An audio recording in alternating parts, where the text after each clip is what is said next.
Na Era do Espírito. Mais uma vez, bom dia a todos, caros ouvintes da Rádio Guarujá AM 1420 kHz, Florianópolis. Eu me chamo Narbal Almeida Júnior e vou apresentar o programa Na Era do Espírito, produzido pelo Centro Espírita Amor e Humildade do Apóstolo. Hoje voltamos a falar sobre a família. Dedicamos o tema da família para o segundo sábado de cada mês.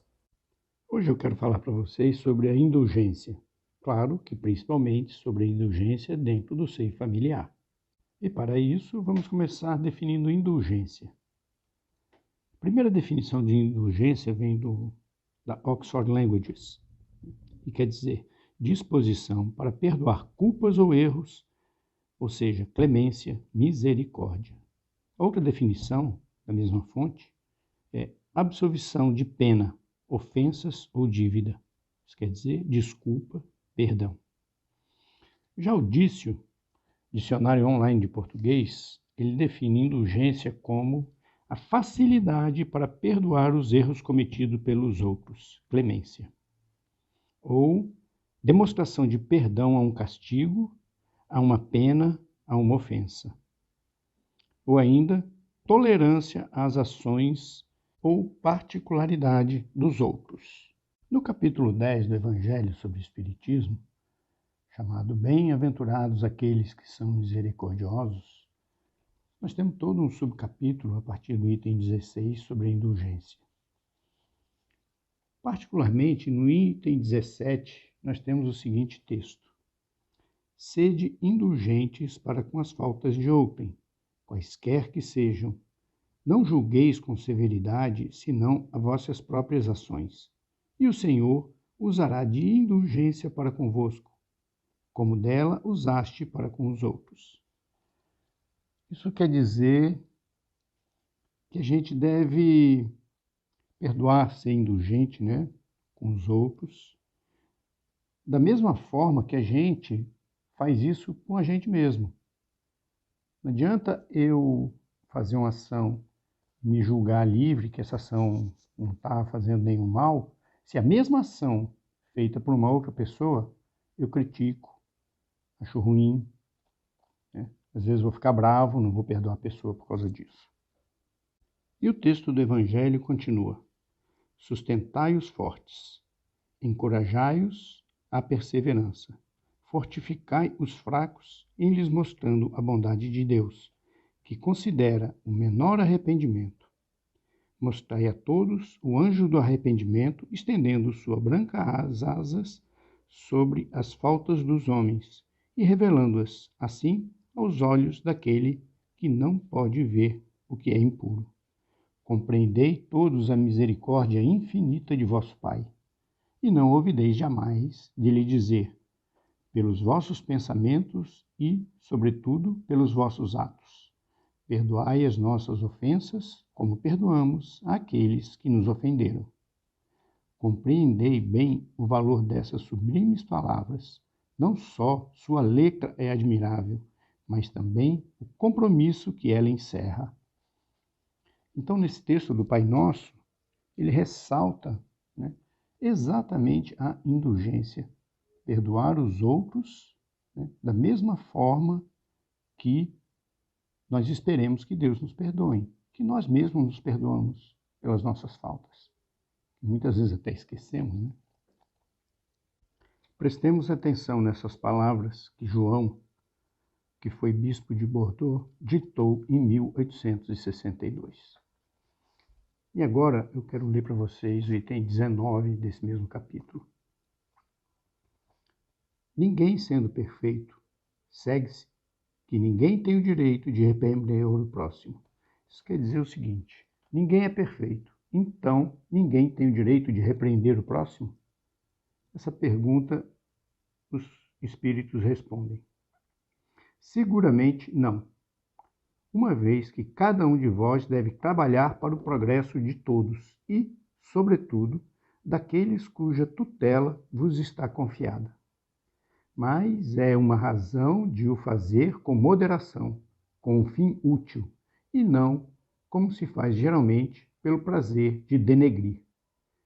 Neste último caso, a censura é uma maldade. No primeiro, é um dever que a caridade manda cumprir com todas as reservas possíveis.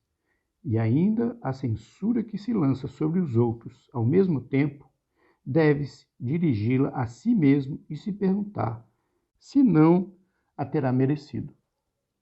Palavras de São Luís, ditadas em Paris, no ano de 1860.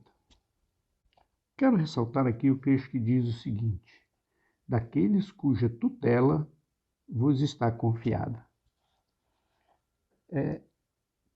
Quais são as pessoas que nós temos a tutela confiada a nós? Primeiramente, nossos filhos. Muitas vezes, nossos amigos. E mais tarde, seguramente, nossos pais, nossos tios e as pessoas mais próximas da gente, a nossa família. Então, nesse ponto, é que nós temos que prestar atenção. Chamar a atenção dessas pessoas, tentar corrigir os seus atos, é um ato de caridade. É um dever que devemos cumprir com moderação, com um fim útil, sem maldade. E como fazer isso? Muitas vezes é difícil para a gente perceber quando a gente deve ou não chamar a atenção de um filho, de um ente querido. Mas tem uma maneira muito simples de fazer. Seguir as palavras de Jesus. Estuda o Evangelho, estuda tudo aquilo que Jesus nos falou e segue, que ali não vai haver erro. Agora presta atenção. Não adianta você falar para fazer, você também tem que fazer. Você é o exemplo para os seus filhos. Se você não faz, seus filhos não farão.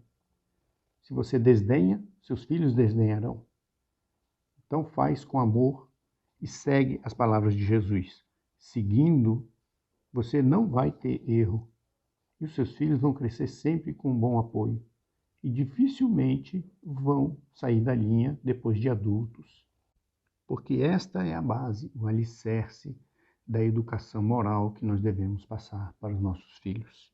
Na próxima pergunta que tem no Evangelho, Kardec pergunta aos espíritos: será repreensível observar as imperfeições dos outros, quando disso não pode resultar nenhum proveito para eles, quando não sejam divulgadas?